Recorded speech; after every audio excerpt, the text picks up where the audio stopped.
সেইখিনিৰ ওপৰত মই কৈছোৱে নহয় যে এই গো মাংস ওলাই থকা বিজনেছটো আমি বন্ধ কৰি দিব লাগে, নহ'লে কোনোবা মানুহে আকৌ গাহৰি মাংস দি দিব। সেইকাৰণে যোনে কৰে তেওঁলোকে এইটো বুজি পাব লাগে যে এটা মাংস যদি হিন্দুৱে বেয়া পায়, ইটো মাংস মুছলমানে বেয়া পায়। গতিকে মুছলমানে বেয়া পোৱা হিন্দুৱে বেয়া পোৱা মাংস যদি মুছলমানৰ জেগাত আহে, এতিয়া মুছলমানে বেয়া পোৱা জেগা বস্তুটো মুছলমান গাঁৱত আহিব। সেইকাৰণে এইবিলাক যুদ্ধ কৰিবই নাপায়। গৰু মাংস জেগাত থাকক। গৰু মাংস নামঘৰ মন্দিৰত আহিলে কোনোবা দিনা নামঘৰ মন্দিৰৰ মানুহে গৈ মছজিদত গাহৰি মাংস ৰাখি দিব, তেতিয়া কি হ'ব? সেইকাৰণে আমি দুইটাই বিচৰা নাই, না গৰুৰ মাংস ওলাওক না গাহৰি মাংস ওলাওক। এইবিলাক চব ভেজিটেৰিয়ান হৈ থাকিব লাগে, তেতিয়া মানুহৰ স্বাস্থ্যও ভাল থাকে।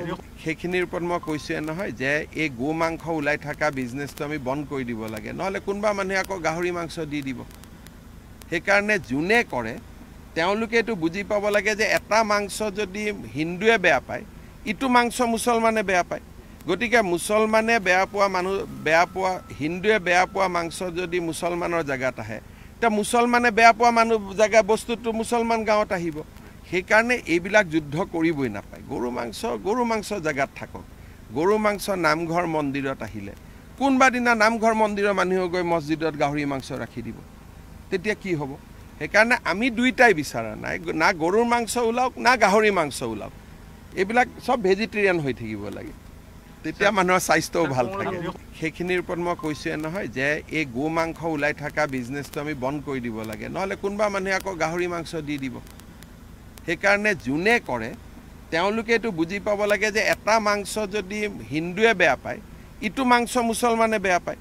গতিকে মুছলমানে হিন্দুৱে বেয়া পোৱা মাংস যদি মুছলমানৰ জেগাত আহে, এতিয়া মুছলমানে বেয়া পোৱা জেগা বস্তুটো মুছলমান গাঁৱত আহিব। সেইকাৰণে এইবিলাক যুদ্ধ কৰিবই নাপায়। গৰু মাংস জেগাত থাকক। গৰু মাংস নামঘৰ মন্দিৰত আহিলে কোনোবা দিনা নামঘৰ মন্দিৰৰ মানুহে গৈ মছজিদত গাহৰি মাংস ৰাখি দিব, তেতিয়া কি হ'ব? সেইকাৰণে আমি দুইটাই বিচৰা নাই, না গৰুৰ মাংস ওলাওক না গাহৰি মাংস ওলাওক।